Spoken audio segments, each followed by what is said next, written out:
Hello everyone, আসসালামু আলাইকুম। সবাই কেমন আছেন? তো আজকে আমি ইলিশ মাছ ভুনা করব। তার জন্য মাছগুলো সুন্দর করে ধুয়ে কেটে পরিষ্কার করে নিয়েছি, পেঁয়াজ কুচি করে নিয়েছি, সাথে নিয়েছি টমেটো।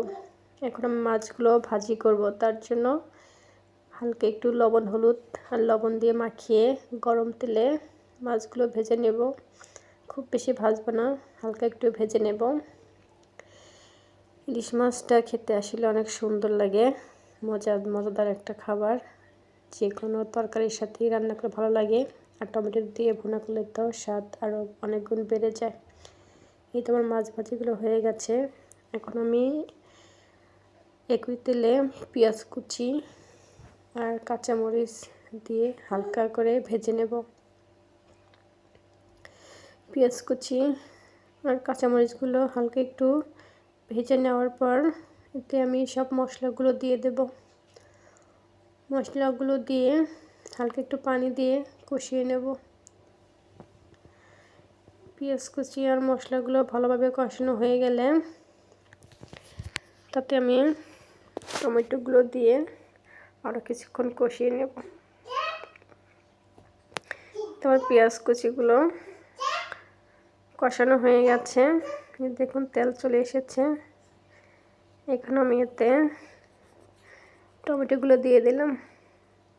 টমেটোগুলোর সাথে মশলাটা আরও কিছুক্ষণ কষিয়ে নেব।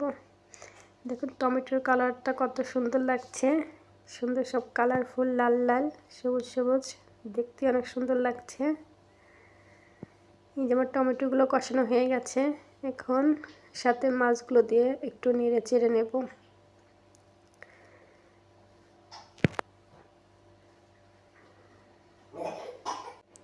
এই তো আমার মশলা কষানো হয়ে গেছে।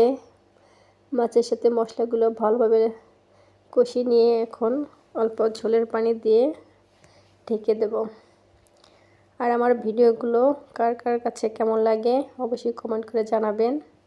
আর আমার পেজটা ফলো দিয়ে আমার সাথেই থাকবেন। আর রান্নাটা কেমন হলো অবশ্যই কমেন্ট করে জানাবেন। কোন আপু কেমন করে রান্না করেন ইলিশ মাছটা, কোন সবজির সাথে, আর এই মাছটা পছন্দ অবশ্যই কমেন্টে জানাবেন। এই তো আমার রান্নাটা প্রায় হয়ে এসেছে। এই দেখুন কত একদম কালারফুল একটা রান্না, দেখতে কত ইয়াম্মি লাগছে, খেতে অনেক ভালো হবে আশা করি। এতে সবাই ভালো থাকবেন। ধন্যবাদ সবাইকে।